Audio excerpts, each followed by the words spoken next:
Kyrie Irving nag-request sa Dallas. Luka viral ang assist kay LeBron. At James usapan ng poster dunk kay Williams.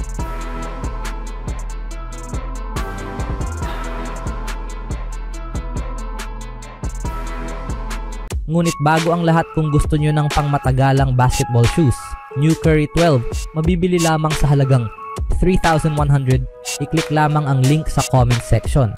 Sa isa sa mga pinakanakakagulat na palitan sa kasaysayan ng NBA, ipinadala ng Dallas Mavericks si Luka Doncic sa Los Angeles Lakers kapalit ni Anthony Davis sa isang 3-team trade bago ang trade deadline noong Pebrero trade deadline. Ngayon, isang season lamang ang nakalipas mula nang marating nila ang NBA Finals, haharapin ng Mavericks ang hinaharap ng wala ang kanilang 25 taong gulang na superstar. Umaasang ang kombinasyon nina Davis at Kyrie Irving ang magdadala sa prangkisa ng kanilang ikalawang kampyonato. Hindi natuwa ang mga tagahanga ng Mavericks sa trade at parang tama sila sa paningin dahil nakuha na sana nila ang kanilang cornerstone player para sa susunod na dekada o higit pa. Sa katunayan, naging napakalupit ng reaksyon ng mga tagahanga ng Dallas sa trade na nagsimula na silang magprotesta bago at habang may laro. Kailangan pa nilang palakasin ang seguridad matapos ang kasunduan. Nitong Huwebes, inilabas ng ESPN's NBA Today ang isang panayam kay Irving na isinagawa ni Malika Andrews. Unang inilahad ni Irving kung ano ang naramdaman niya sa pagkawala ni Doncic. Parte ng trabaho namin ang makitungo sa publiko, pero may mga tunay na relasyon na nabuo sa likod ng eksena na higit pa sa larong basketball, sabi ni Irving. Coaching at upper management, alam kong hindi lang kami magkasama sa loob ng 2 taon, pero mas nakilala rin namin ang isa't isa. Pagkatapos, humingi si Irving ng request tungkol sa public criticism na kinakaharap ng Mavericks. Sana ay mabawasan natin ang ilang aspeto ng pampublikong batikos at sa halip ay panatilihin natin ang kabaitan at malasakit natin sa isa't isa na tunay na nararamdaman araw-araw, hindi lang sa isang sandali o isang soundbite na maaaring mailarawan sa paraang maaaring ma-misinterpret, dagdag ni Irving. Sa tingin ko, ito ang nangyayari ngayon. Masyadong emosyonal ang mga tao. Naglalaro sa mataas na antas si Irving ngayong season na may average na 24.6 points and 4.8 assists na tumutulong sa Dallas na magkaroon ng 30-26 record.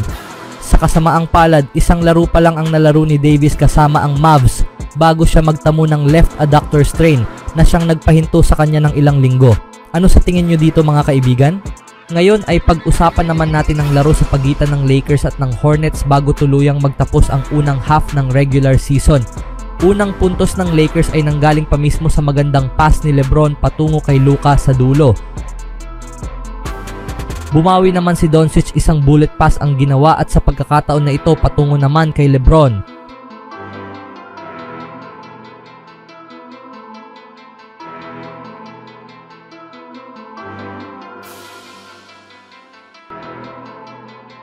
Speaking of LeBron James, kumuha ng isang tres sa open looks. Basket ang attempt, wala nang 9 na minuto sa unang quarter. Isang tres ulit ang ibinigay ni LeBron para sa Lakers na naging dahilan para tumawag ng timeout ang Hornets. 8 magkasunod na puntos para kay LeBron. Wala nang 8 minuto sa quarter. Luka Doncic nakagawa ng magandang pass kay Hachimura sa ilalim. Basket, samantalang sa kabila. Gustong subukan ni LaMelo ang depensa ng Lakers. Gumawa ng hard drive over LeBron at Luka. Basket at naghahanap pa ng foul. Buti na lang nakabawi agad si Austin Reeves, nakita si Hachimura sa ilalim para sa isang easy basket. Wala nang 2 minuto ang natitira sa quarter. Nakagawa ng magandang rotation sa bola ang Lakers na nagtapos sa isang corner tray ni Finney Smith na nasundan naman sa isang rainbow 3 ni Gabe Vincent mula sa pass ni LeBron. Ngunit LaMelo naging agresibo na. Inatake ang paint basket ang hard drive over Finney Smith. LeBron mintis sa tres, nakakuha ng ikalawang chance pero nakita si Finney Smith, basket ang tres. Ngunit nakabawi naman agad si Seth Curry ng tres para tapusin ang unang quarter sa 21-28 in favor of Lakers. Sa ikalawang quarter, unti-unti nang humahabol ang Hornets nang makagawa sila ng 2 magkasunod na tres.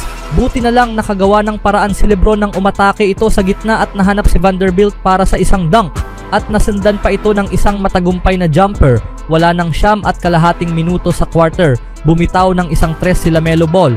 Basket. Hachimura nakakuha ng steal Nakita si Austin. Reeves tinapos ito sa isang fast break layup. Ngunit agad namang nakabawi itong si Seth Curry. Iniwan si Austin para gawin ang isang hard drive sa ilalim. Dalton Knecht, kakapasok lang impact agad. Gumawa ng isang tres para sa Lakers. Timeout tuloy ang Hornets. Sa pagbabalik dito na nagpakitang gilas si Williams, basket ang pick and roll para sa isang slam dunk. Wala nang 3.5 minuto sa quarter. Luka nakagawa ng magandang play na naghatid kay Hayes sa isang easy score.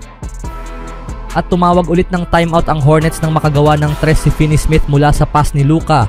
Wala nang 1 minuto ang natira. Luka umatake sa paint at basket ang turnaround jumper. Sa ikatlong quarter, LaMelo Ball agad ang bumitaw ng tres. Basket, 7 puntos na lang para sa Lakers.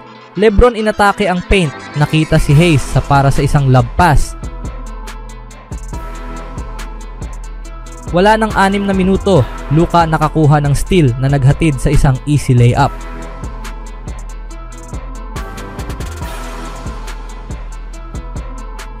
Limang minuto sa quarter, nagparamdam ulit si Austin Reeves, isang malaking tres ang ibinigay para sa Lakers. Nasundan pa ito ng isang magandang pass patungo kay Hachimura na naghatid sa isang dunk. Bago sumunod ang isang magandang pass ni Luka patungo pa rin kay Hachimura para sa isang easy basket. Naging 3 na lang ang kalamangan ng Lakers nang makuha ni Bridges ang binitawang tres at tuluyan itong naging leading ng isa nang magtagumpay siya sa isa pang tres. Bago nakuha ni Seth Curry ang isa pa mula sa labas ng arc. Sa last quarter, LaMelo ulit ang nagpasimula, isang tres ang binitawan basket. Wala nang 9.5 minuto sa quarter, nagsimulang uminit ang Lakers sa labas ng arc. At nag-timeout ang Hornets sa nagawang turnaround jumper na ginawa ni LeBron. Wala nang 8 minuto sa quarter, naramdaman ulit ng Hornets ang presensya ni Luka. Nagtuloy ang momentum ng Lakers sa pangunguna ni LeBron sa isang drive over kay LaMelo. Buti na lang nakabawi ang Hornets ng isang tres para makuha ulit ang kalamangan sa dalawa. Ngunit ito mga kaibigan, nagkagulo ang crowd nang gawin ni LeBron ang isang poster dunk over kay Williams.